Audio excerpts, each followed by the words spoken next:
শুনলে মাথা খারাপ হয়ে যায়। সেদিন একটা ক্যাসেট শুনলাম যে তায়েফের ময়দানে রাসূলুল্লাহ হজের সময় জোহর আর আসরের নামাজ পড়েন নাই। তো সাহাবারা বললেন, ইয়া রাসূলুল্লাহ, আমরা ফরজ নামাজ কাজা করে চললাম। হ্যাঁ, আমার খুশি। তো সৈয়দ মোহাম্মদ হাসমি বলতেছেন, মেরে নবী কা খুশি মেরে লিয়ে ফরজ হ্যায়। নবী পড়েনি, তার ইচ্ছা, কিন্তু ওইটা আমার জন্য ফরজ, তার জন্য খুশি। अगर तुम्हारी तमन्ना हो तो जोहर और असर अदा करना, तो हाजी हो तुम हाजी नहीं रहेगा, तुम मुसलमान भी नहीं रहेगा, नमाज पढ़ के तुम काफिर बन जाएगा। ये नबी पढ़ेनी आमी पढ़ू, তুমি হাজি তো থাকবা না, মুসলমানও থাকবা না, কাফের হয়ে যাইবা। মুজদালিফায় গেলেন, যায়া করলেন কি মাগরিব আর এশা একসাথে পড়া ফেলাইলেন। হায় হায়, মাগরিবের নামাজের 1 ঘন্টা পরে পরে এশা, আমার মহানবী দুইটাই একসাথে পড়লেন। সৈয়দ মোহাম্মদ হাসমি বলে যে তুমি যদি দুইটা ভাগ কইরা পড়ো হাজি, তুমি হাজি তো থাকবাই না, মুসলমানও না, নামাজ পড়া কাফের হয়ে যাইবা। কারণ নবী যা করে তা তোমাকে করতে হবে। কুলিন কুনতুম তুহিব্বুনাল্লাহ ফাত্তাবিউনি ইউহিব্বুকুল্লাহ, কে আল্লাহকে ভালোবাসতে চায় সে যেন আমার রাসূলকে ভালোবাসে।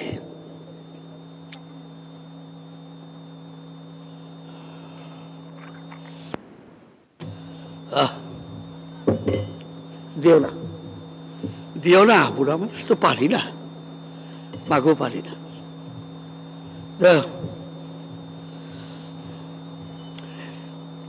সমস্ত সাধনার মূলেই হলো আমার মধ্যে যে শয়তানটা খান্নাস রূপে আছে এটাকে তাড়িয়ে দেওয়া।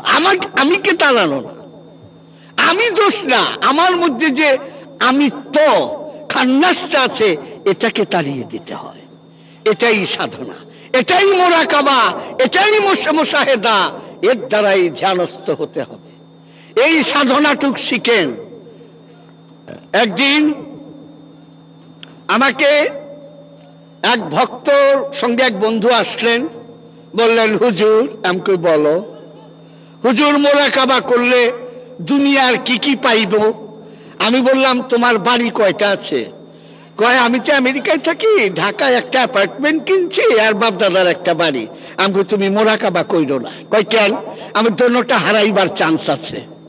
কারণ মুরাকাবায় পাওয়া যায় না, হারাইতে হয়। মহানবী সব হারাইয়া তারপরে নবী হয়েছেন। খাদিজাতুল কুবরা ঐতিহাসিক সত্য হিসাবে জানে, জাজিরাতুল আরবের মধ্যে সবচাইতে বড় ধনী ছিলেন, সব টাকা পয়সা দিয়ে দিচ্ছেন। আবু বকরের সমস্ত ধন সম্পদ মহানবীর পায়ে লুটিয়ে দিয়েছেন, উমর তার অর্ধেক দিয়ে দিয়েছেন, উসমান চালানি দিয়েছেন, তালহা, জুবায়ের, মেকদাদ সবাই দিয়ে দিয়েছেন। এত ধন সম্পদ মহানবীর ইন্তেকালের সময় ঐতিহাসিকরা বলেন, ইহুদির কাছ থেকে কর্য করা কিছু জৈতুনের তেল পাওয়া গিয়েছে, 550 2 সা জব পাওয়া গেছে, গম না, জবের রুটি গন্ধ করে, জবের ছাত্তু মজা। 550 জব পাওয়া গেছে, আর একটা খেতা, তেরা বেকা একটা লাঠি, একটা পাগড়ি, এই সামান্য কিছু পাওয়া গেছে। ওগো মহানবী, এত বড় তুমি বৈষয়িক ভাবেও আরবের সবচেয়ে বড় ধনী হইয়া তুমি কেন ইহুদির কাছ থেকে কর্য করা তেল তোমার ঘরে পাওয়া যায়? এই সুন্নতটা পালন করুন না, যে নবীর এই সুন্নতটা পালন করব। নবী পর্দা নিবার সময়, ইন্তেকাল করার সময় সবচেয়ে বড় ধনী হইয়া তার ঘরে 550 জব পাওয়া গেছে, আমার ঘরে 550 চাল পাওয়া যাইব, আর একটু সরষের তেল পাওয়া যাইব আমার দেশ অনুযায়ী। এই সুন্নতটা পালন করুন না। এটা তো আমার নবীর শেষ সুন্নত। আর প্রথম সুন্নত, হায় হায় হায়, 130 কোটি মুসলমানের একটাও পারব না। ওই সুন্নত পালন করতে গেলে যুগান্তর, ইত্তেফাক, ইনকিলাব, জনকণ্ঠের মধ্যে বিজ্ঞাপন দিতে হবে। প্রথম নবীর সুন্নত পালন করতে গেলে মহানবীর প্রথম সুন্নতটি বলে দেই, আপনি যদি প্রথম মহানবীর সুন্নতটি পালন করতে চান, 24 বছর একদিন যেদিন বয়স, সেদিন 5-7টা পত্রিকার মধ্যে আপনি 4 কলম ইঞ্চি বিজ্ঞাপন দিবেন, আপনার ছবি দিয়া বলবেন যে আমার 24 বছর এক দিন হয়েছে, এখন আমি 25 বছরে পড়েছি, আমি মহানবীর সুন্নত পালন করার জন্য পাগল হয়ে আছি, সুতরাং আমি একটা পাত্রী চাই, সেই পাত্রীর এই গুণ থাকলে আমি মহানবীর সুন্নত পালন করা হবে। পাত্রীর গুণাবলী নিম্নে দেওয়া হইল, পাত্রীর বয়স 40 বছর হইতে হবে, খাদিজাতুল কুবরা। আপনার বয়স 24 বছর একদিন, আপনি 25-এ রানিং, আর বিজ্ঞাপন দিতেছেন যে আমি পাত্রী চাই 40 বছরের বৃদ্ধা খাদিজাতুল কুবরার মতো, আমি প্রথম সুন্নত পালন করব। এই হলো প্রথম গুণ। দ্বিতীয় গুণ হলো তাকে অবশ্যই বিধবা হতে হবে।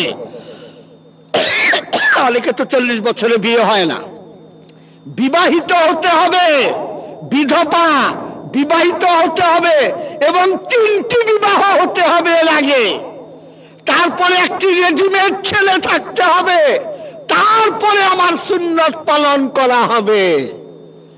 আমার মহানবী 40 বছরের বৃদ্ধা আমার মা খাদিজাতুল কুবরাকে বিয়ে করেছিলেন। উনি বিধবা ছিলেন, উনার এর আগে 3টি বিবাহ হয়েছিল, উনার একটি ছেলেও ছিল। এতটিকে কাছে নিয়ে আমার মহানবী 25 বছরের যুবক উনি বিয়ে করেছিলেন মা খাদিজাতুল কুবরাকে। আসুন, কার বুকের পাটা আছে এই সুন্নত পালন করা? এই সুন্নত পালন করা আমাদের জন্য কষ্টকর। তাই পোলাও খায়া মিষ্টি খান সুন্নত, এটা আমরা বলবো। গৃহস্থ কত কষ্ট করে আমারে পোলাও খাওয়াইলো, আমি আবার বললাম পোলাও খায়া মিষ্টি খান সুন্নত, তার মানে গৃহস্থের 12টা বাজাইলাম। লব আর মিষ্টির দোকানে গিয়া মিষ্টি কিনানোর সুন্নত, কারণ ঠিকই রাসূলুল্লাহ মিষ্টি পছন্দ করতেন। তা আমি আবার আরেক বলে বেড়ে কইতেছি, মিষ্টি যখন খাইবেন আরেকটা আমি সুন্নত বলে দিই। কয় কোন? আমি মিষ্টি খাইবার সময় একটা আগরবাতি জ্বালান সুন্নত, লাগাই দিলেন আরো 5 টাকা। কি পাবো আমরা? 55টা মুসলিম দেশ এই পৃথিবীতে, না আছে বিজ্ঞান, না আছে সায়েন্স, না আছে টেকনোলজি। আমরা বিভেদে আর ভাগে ভাগে খণ্ড বিখণ্ড হয়ে রয়েছি। আমি কোন রাজনীতির ধারে কাছেও নাই। আমি একটা কথায় বলতেছি যে ব্রিটিশ রোমান ক্যাথলিক, আমেরিকানরা অধিকাংশ প্রোটেস্টান্ট খ্রিস্টান, আমাদের যেরকম শিয়া সুন্নি। রোমান ক্যাথলিক আর প্রোটেস্টান্ট 2 ফেরকার মধ্যে আকাশ পাতাল বেশ কম। স্পেন প্রেসবিটেরিয়ান খ্রিস্টান, মার্টিন লুথার কিং এর খ্রিস্টান আছে, আবার খ্রিস্টান অনেক ফেরকা। যখন ইরাক আক্রমণ করে তখন সব খ্রিস্টান মুহূর্তের মধ্যে এক হয়ে যায়। ওগো মুসলমান ভাই, আজও তোমরা এক হতে পারলা না। তোমাদের মধ্যেই ফেরকাবাজি, তোমাদের মধ্যেই হিংসা মারামারি, এটার যেদিন অবসান হবে সেদিনই মাথা তুলে দাঁড়াতে পারবে। তাই কোরআনই বলেছে, যে জাতি তার নিজের ভাগ্য নিজে পরিবর্তন না করে, সেই জাতির ভাগ্য আল্লাহ কখনো পরিবর্তন করে না।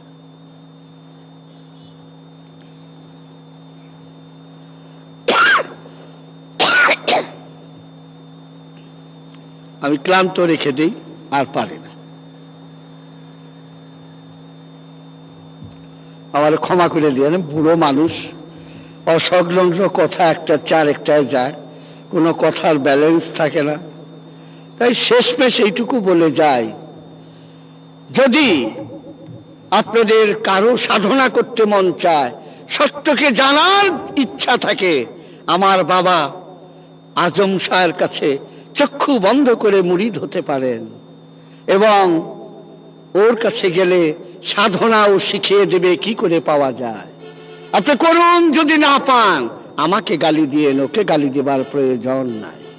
তাই আমি এতটি কথা বললাম যে এই সাধনায় বিল্ডিং পাওয়া যায় না, এই সাধনায় আত্মপরিচয় লাভ করা যায়।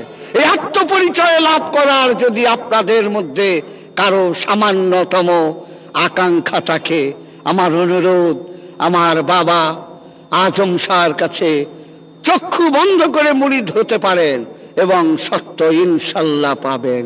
আসসালামু আলাইকুম। মাননীয় গ্রাহকদেরকে জানিয়ে রাখলাম যে আমাদের 3টি 90 মিনিটের ওয়াজের ক্যাসেট আছে। উহা সুফিবাদের উপর ভিত্তি করে বলা হয়েছে এবং আমরা আশা করি সেটা ভালো লাগারই কথা।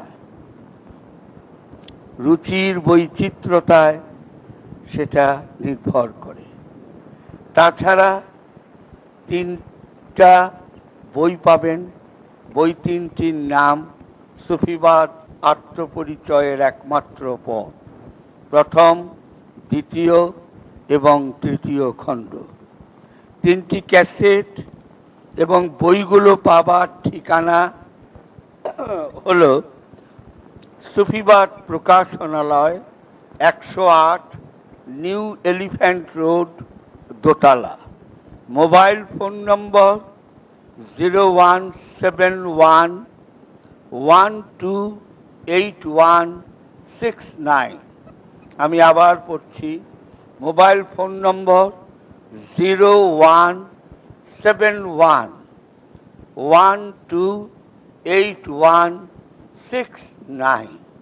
তাছাড়া এই সুফিবাদ প্রকাশনালয় হতে আমরা বাংলাদেশে যতগুলো দুষ্প্রাপ্য সুফিবাদের উপর গবেষণামূলক রচনাসমূহ বাজারে বেরিয়েছে সেগুলো আমরা সংগ্রহ করে রেখেছি। আমরা নামমাত্র মুনাফায় সেগুলো আপনারা পাবেন।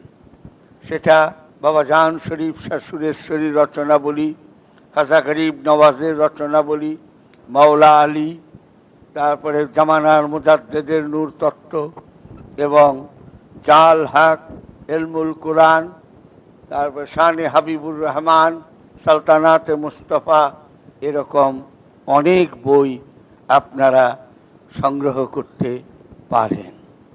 আসসালামু আলাইকুম।